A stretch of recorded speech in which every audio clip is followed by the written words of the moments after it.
Ողջույն սիրելի ընկերներ, Դանին եւս մեկ անգամ հավաքվել են, որպեսզի շատ հետաքրքիր թեմաներից ձեր հետ զրուցել։ Դան ջան, привет։ Привет։ Այսօր արդեն ոնց որ ավելի հետաքրքիր ֆորմատով ենք իրար հետ հանդիպում։ Ակտուալ թեմաներից ենք խոսելու։ Ես առաջարկում եմ, քանի որ մենք հարսանեկան միջոցառումների ենք շատ մասնակցում, միած sense հետաքրքիր թեմա կա, որը որ ինձ թվում է բոլորին է հետաքրքիր ու ամենաշատը գիտես ինչն է, որ հարսնացուներն են շատ սպասում, որպեսզի այդ հարցը բարձրաձայնվի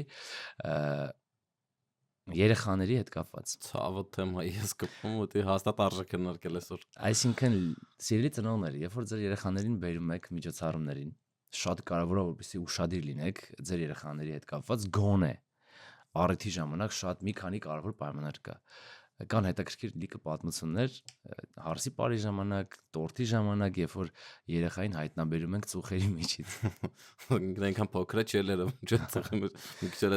ծուխը բարձր ալնում вообще կաշմարական։ Ես առաջարկում եմ, որպեսզի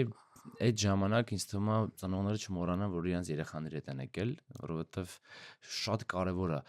Գիտեք, համ էլ վտանգավոր էլ է, ասեմ քեզ։ Ասենք կուլմինացիա ժամանակ ելնում, ասենք առաջի տանգոնա ենթադրենք, հարսին գրկում պտտացնում ու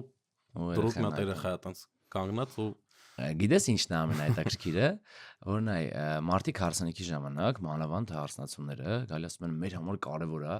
որ հարսի բարի ժամանակ, տորթի ժամանակ երեխաներ չլինեն, պարարապարակում անցուդարձ չլինի, որպեսզի ամեն ինչ շատ սիրուն ստացվի։ Ու նույն մարտիկ հետագայում ունենում են երեխաներ եւ իրենց երեխաների հետ գալիս են հարսանիքի ժամանակ եւ մոռանում են, որ իրենք էլ էին ցանկանում, որպեսզի ամեն ինչ իդեալական լինի։ Դրա համար